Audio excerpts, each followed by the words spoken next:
So kung meron po kayong gustong ipasukat,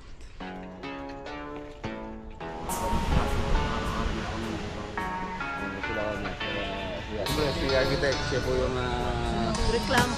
reklamo. Number.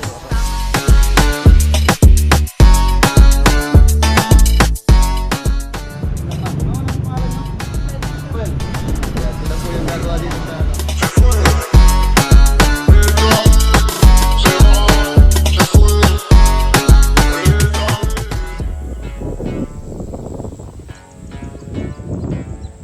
hangin, no? Meter, pero meron pa pang butalyon, hindi ko alam kung ang laki. Hindi ako kung pinapangarap kong bilhin. Kasi pag-iipunan naman natin dito isa yung pan-develop. Isa po tayo bukas sa next upload.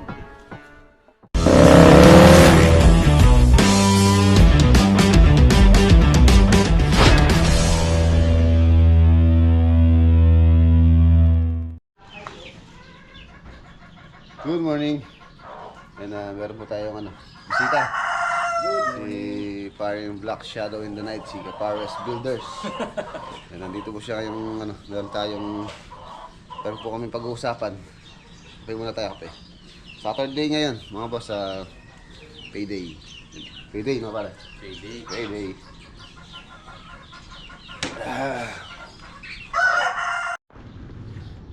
So yeah, mga boss, okay na. Ito po yung pang salandra, pang asinta para hindi siya mahirapan. Tapos kumuha din siya ng alambre, tie wire. Okay na pare? Alis ka na? Sige. Lalo ba yung open sesame? Open kisame. Malaya tayong agimat mo. Yun, no? Oh! Kasama si Black. Sama yata si Black kay Black Shadow. And baka kasi hindi na ako makapunta ron, mga boss. Meron po kasing ngayon, darating ngayon. Ngayong araw na po, malalaman natin kung ilang square meter po ang nabili ko sa likod. Para hingat. Ngayon natin malalaman. Salamat. Okay, ingat ya, ingat. Ngayon natin malalaman yung yung property doon, lalagyan ng moon.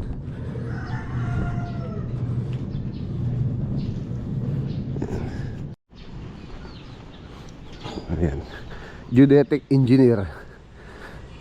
Ang usapan namin mamayang alas 8. So maaga pa, mag-aalas 7 pa lang bago po tayo umalis. Ayan, dito na moon. Ito na siya.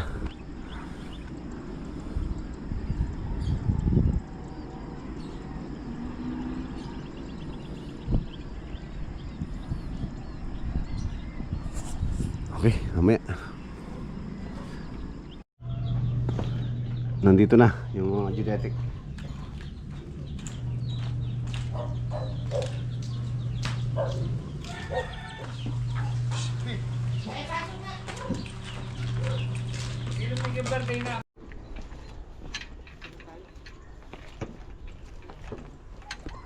Ayan, si Sir Brent, siya po yung kausap namin dito sa pag-subdivide itong lote. So kung meron po kayong gustong ipasukat o ipasubdivide, pwede nyo kontakin si Sir Brent. Pwede kang kontakin si Sir Brent, no? Pwede akong kontakin. I-ano ko na lang yung number mo sa Sama mo na Bigyan lang. mo lang sa akin number mo. Kung gusto nyo po yung mga gustong magpasukat or magpa-survey or magpa-subdivide, so pwede nyo pong kontakin si Sir Brent. Any point of Luzon, pwede kayo? Pwede kami. Sa Visayas, pwede rin? Hindi, Luzon lang. Luzon. Any point of Luzon po, pwede po sila. Kaya yan. Ayun na, nag-start silang magsukat.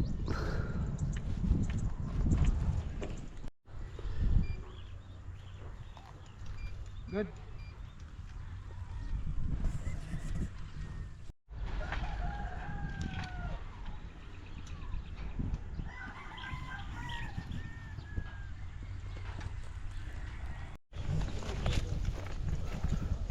Yan, ito na yung sukat. nandito yung ano, property nung napapasok pa rito, boss. Opo. 1 point.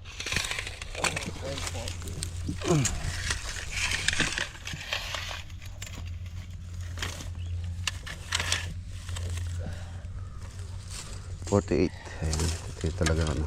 Ibig sabihin sablay yun, no? Opo, sablay po.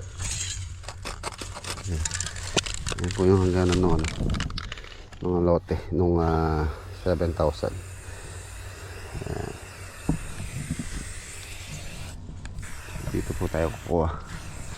Hanggang dun. Ano yung mga boss yung kukunin po natin?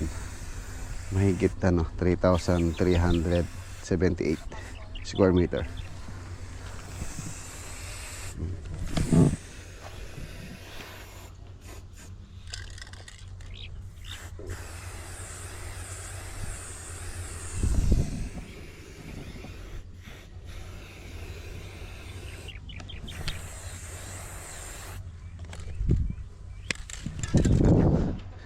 So yun na lang yan yung ano yan dun, no? Hangganan dun, no? Opo. Bali yung pagkasunduan po namin mga boss, yung tapat ng property ko dun, tsaka dito lumampas siya. Ito yung kapitbahay ko.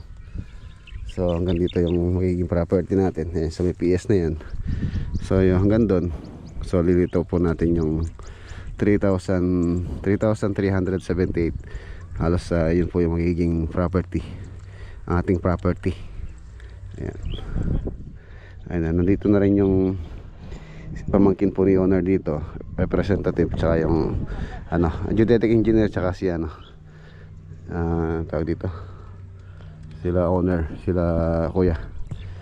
Pagkasundo na rin namin. Maya maya po aalis din tayo, baka hindi natin matapos yung pagsusukad dahil may lakad tayo sa San Fernando. Merong pong palansi owner doon. So siguro mga 11 alis na tayo. Babiyahe pa tayo sa San Fernando. Kasama ko pala si Architect Glad. Ayan, hindi na po natin natapos yung ano, pagsusukat dahil kailangan na nating umalis. Dadaanan ko pa kasi dito yung ano mga boss, yung pong food, yung sponsor po ni owner na pagsasaluan po namin doon sa site. Ayan. So, pagbalik na lang natin, mamaya po i-update ko kayo dun sa sukat. Bali, ano po siya, lumampas siya ng ano, napagkasunduan din namin ni kuya na ganun yung makukuha. So lumampas po siya dun sa aming ina-expect na sukat. So lumaki po siya. So mamaya po update ko kayo. Bali, dun muna tayo sa ano, sa site San Fernando, sa Kalulot po tayo. Dadaanan ko rin pala si Architect Glad, sabay po kami magpupunta ron. Ayan na, ini-invite din nila ate si Architect. So let's go.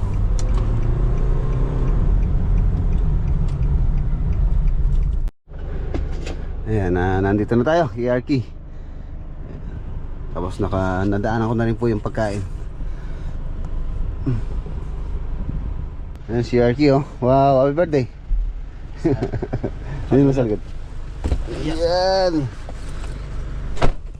Let's go. Ayan, nandito na tayo. Medyo na-late po kami ng konti ni Arky, pero okay lang. Ayun, oh. Ito Arky. Yun, oh. Ay kuya, pasensya na po, medyo na-late. So ayan, oh. Ayan, malalangin muna tayo. Salamat po sa boss namin at sa nasarap na pagkain namin at nagpagawa sa project na to. Lord, bigyan ng kalakas. Iiwas ko kami sa inspirasyon at sa araw-araw na ako ng bahay namin. Lord, maraming salamat po. Amen, okay. Okay. Okay, Okay tayo. Wala ko sabihin. wala. Bebe, pwede ba yung sama o... Okay. Ay. We're excited. Ayun mo sila kami, si Ate Maria Chas, Kuya Andy. Owner. So maraming salamat po. Thank you din. Maraming salamat din. Maraming salamat sa inyong lahat.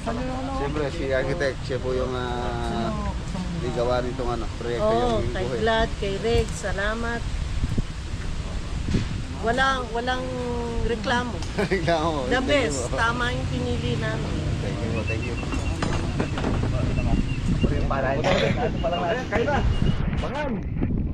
Paguli may ragulo.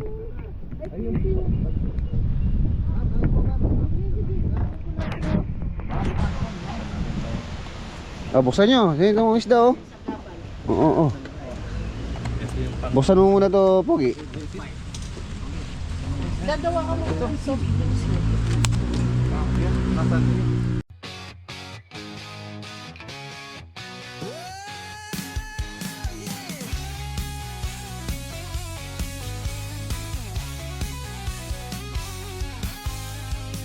Kada araw may simula, may plano sa kamay.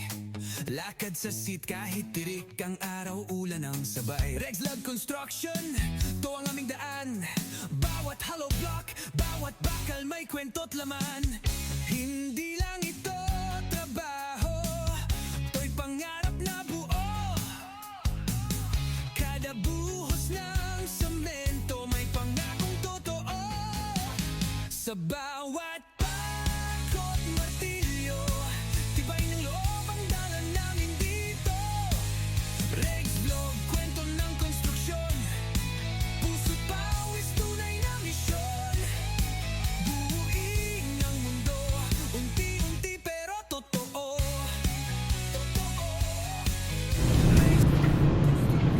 Kaya mga boss, ito na po yung gagawa dito sa store ni Dali. Ano ma'am? Ano pangalan nyo? Parisha po. Ha? Parisha. Parisha. Si Ma'am Parisha at si Nanay. Ano pangalan nyo?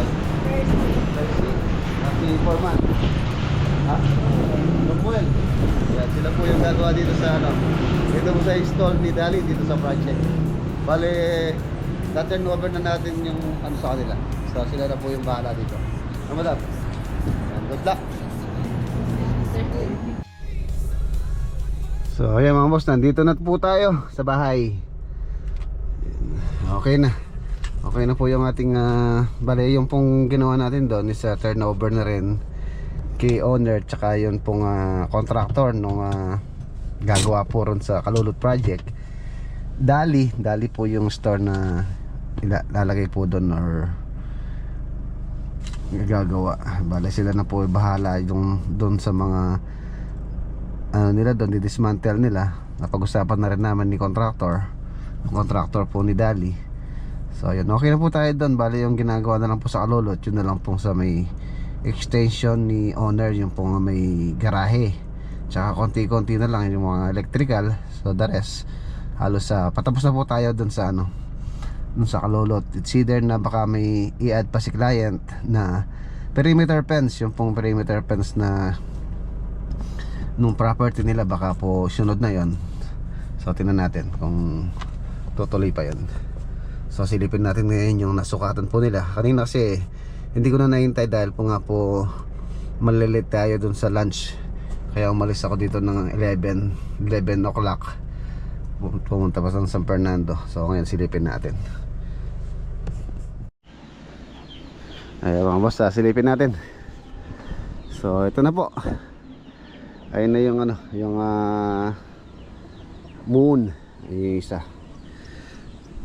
Bali kanina, ang nangyari kanina mga boss, yung pong moon dito, yung property line nito lote, itong 7,000 square meter. So dito po yung pinaka niya, pinaka hangganan. Ito na yung moon. Ano? Yes. So ito na po yung magiging hangganan ng property natin. Tapos hanggang doon, ayun, kung naratanaw nyo, ayun yung nilagyan namin ng kanina ng plug. Ayun isa. So tapat po doon sa kabila. Ito po yung isa. Dito sa hangganan din ng property line ko dito sa kabila.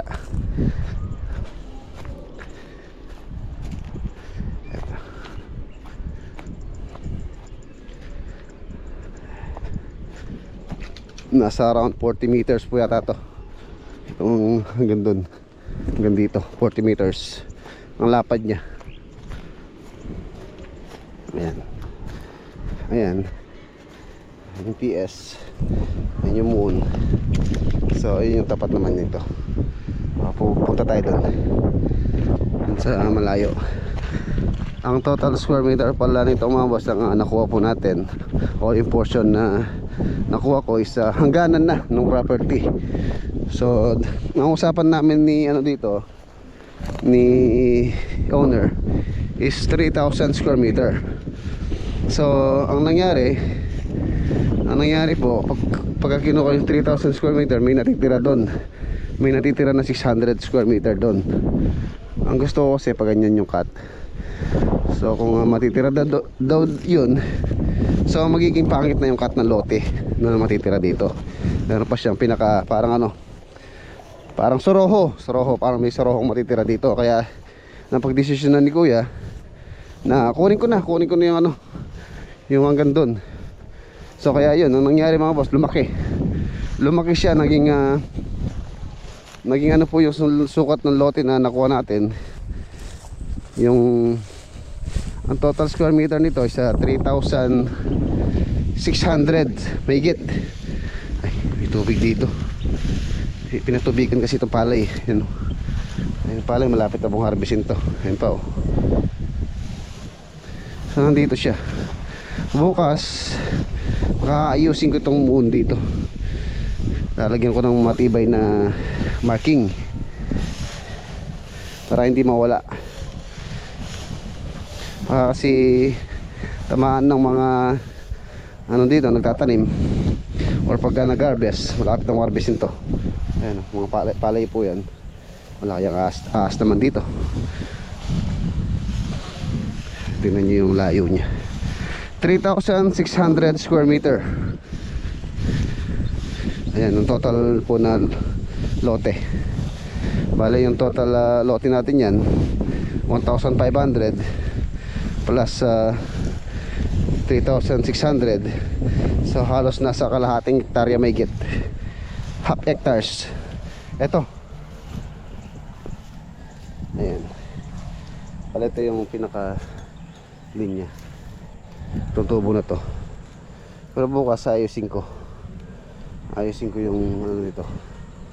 Maglalagay ako ng marking na matibay-tibay dito. Tapos ibabaw natin itong moon para if ever na may magano dito, hindi nila basta-basta matatanggal. Ayun yung farm. Ayun, no, layo. Palagay ko may kita na to 150 meters itong diretso na to. Tapos ayun yung isa pag ganyan siya, mas may siya tayo isa doon. Yes, hangin, no? Ayan po siya, lawak. Hindi ko lubos maisip na magkakaroon tayo ng property ng ganito kalabang. Ayan, 3,600 square meter. Pero meron pa pang butal yun. Hindi ko alam kung ilan yung butal nya. Siya mga boss, ang laki. Hindi ako makapaniwala na dati ko lang natatanaw ito na binabalak kong pinapangarap kong bilhin. So ngayon nasa kamay ko na. Ayan.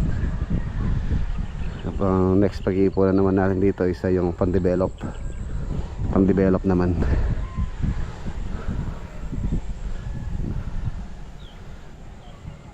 Laki. Kahit mga mga boss, dalawang fish pan to, kasyang kasya, dalawang butas. Kasi kung sabihin natin tig 1,000 yung per butas ng fish pan, 1,000 square meter ang isang butas. So meron pa tayong 1,600 na natitira. So maluwang. Okay. Thanks God. Maraming salamat po sa Panginoon. Ayun yung area kung saan tayo nangingisda. Tapos ng area na to, dati rin kami na gano'n dito ng isda dito ni Lolo Boy. Pagka malaki po kasing tubig, naglalagay kami ng lambat dito sa lugar na to. Ito yun sa atin na.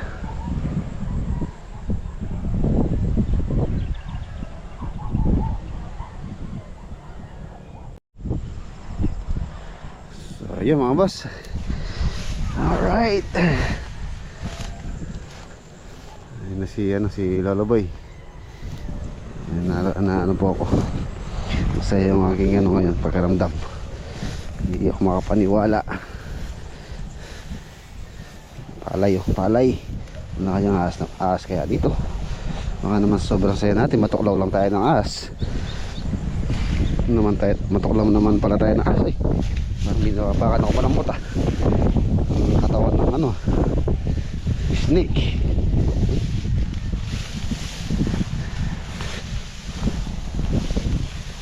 Ayan, comment nyo po sa baba kung ano po yung maganda rito. So talagang ano ko dito mga boss, ang aking talagang gusto rito is fish pond. So itong area na to, sa ganito kalaki, pwede po natin gawing dalawang butas. Pwede tayo mag-alaga ng hito, pwede sa isa hito, sa isa tilapia. Ayan. Tapos bala ko rin, maglalagay ako ng kubo dyan. So para pagka may bisita tayo, pwede pong maging relaxing place. Pwedeng catch and cook sa mga gustong bumisita, sa mga gustong maka-experience ng mamingwit. Ayun si nanay at si tatay oh. Tulad ng sabi ko sa vlog ko, last vlog ko dito, natutuwa po ako, napakaswerte ko na buhay pa yung aking mga magulang. Nakikita nila yung ating successful ating tagumpay. Ayan o, tulad nyo, kasama ko pa sila dito sa yung hirap nila noon nung pinapalaki nila tayo. Ngayon natin sa ulian, bigyan natin yung kanilang kailangan habang sila'y buhay pa. Si Lolo Boy, si nanay. Yan po Laleng, maluwang-luwang na yung tatamnan mo ng kamote. Ano natin, papasarol. Ano, tantay ang kamote. Yun, ang ganda no. Ubaka. May tubig. Meron tubig, pinatubigan yung palay. Last na lang siguro yan, i-harvestin na yan. Pag maharapit yan, lagyan mo ng pampo.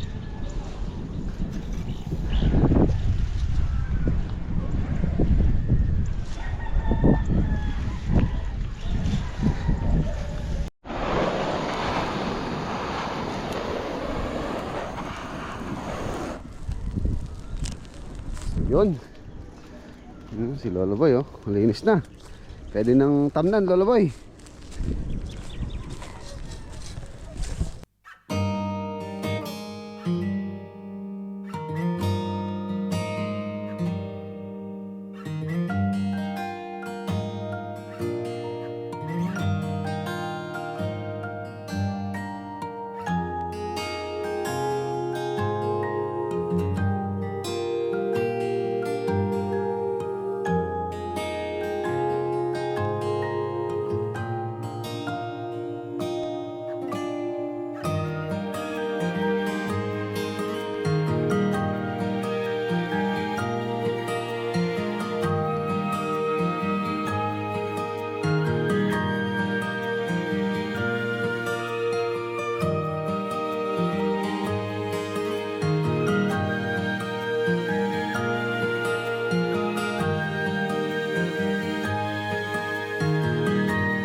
So yun mga boss, dito ko na po tatapusin yung ating vlog for today. Kita po tayo bukas sa next upload. Paalam po, God bless. Ingat.